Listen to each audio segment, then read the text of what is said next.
Hi, it's Nick, and today is the first video in a series about medical statistics.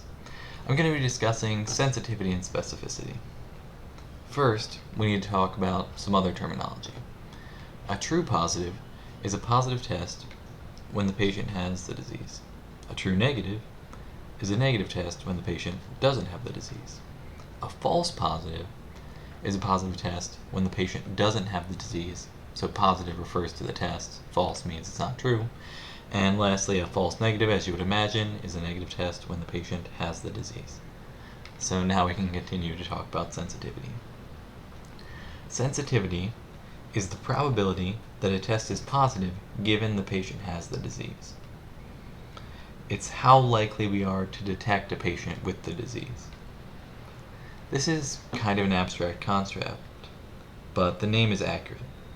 If something's sensitive, it's very good at detecting something being different.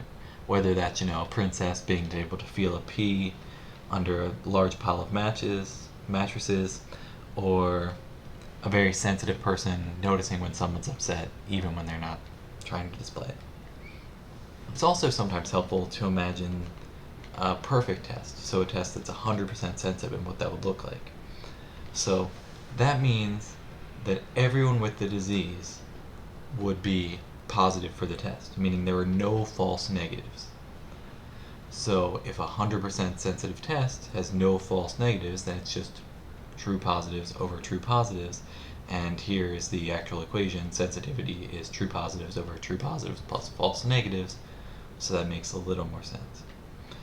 Sensitive tests are also generally used for screening because they miss very few patients with the disease. Continuing on to specificity, specificity is the probability a test is negative given the patient does not have the disease. It can be thought of as being specific for the disease you're testing for, because it doesn't include a lot of other positive results. It's similar to being able to differentiate, a Star of David or some other object compared to a pea when you're sitting on a large pile of mattresses, or if someone just happens to be tired at work versus actually being upset when they're faking it. Again, if you imagine a test that's 100% specific, every patient that doesn't have the disease has a negative test, so there are no false positives.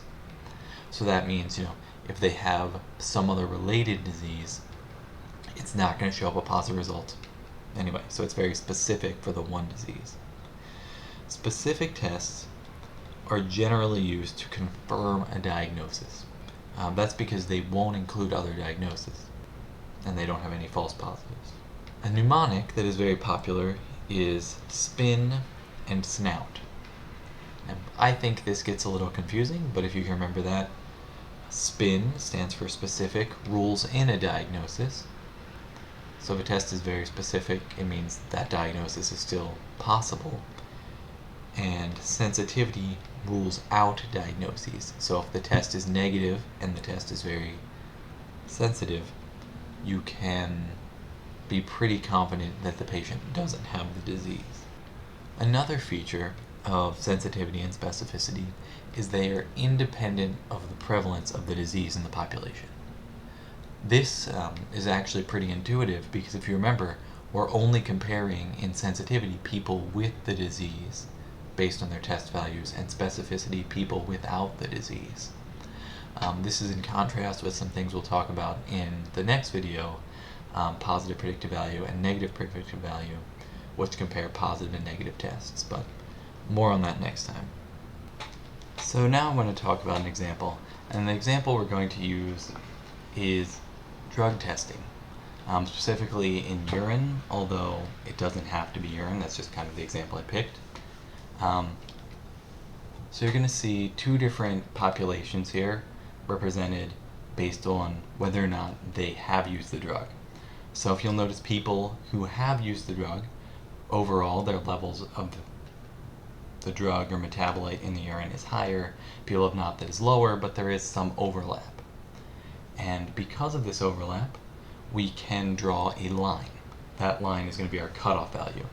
So here I've just kind of put in one possible cutoff value. It's one that has meaning, which might come up later in the series, but for now, that's our cutoff value. So if you'll see here, the segments shaded yellow are patients that have not used the drug but are above our cutoff value. That means they're going to have a positive test, and they're going to be a false positive. The same reflection of that yellow segment below the cutoff, below the orange line, those people are going to be false negatives. They have used the drug, but they are negative tests. And continuing from that, this purple segment are true positives. They're people that have used the drug and have a positive test. They're above our cutoff value, and again, the reflection of that is going to be the true negatives. Now, the reason this is important is because a lot of times you'll see things about what if we change that cutoff value.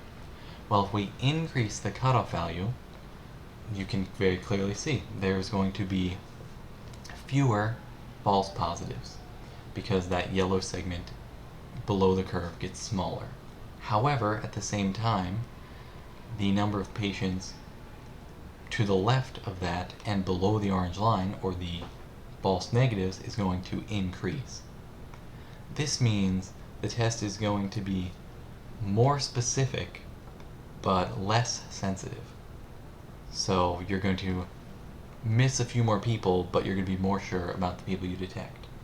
Conversely, if we decrease the cutoff value, we are going to have more false positives and fewer false negatives. This is going to increase the sensitivity and decrease the specificity. Basically, the lower you make the cutoff value, the more sensitive the test. For example, if you're screening for hemoglobinopathy, and you're just going to look at how much of each type of hemoglobin they have in their blood.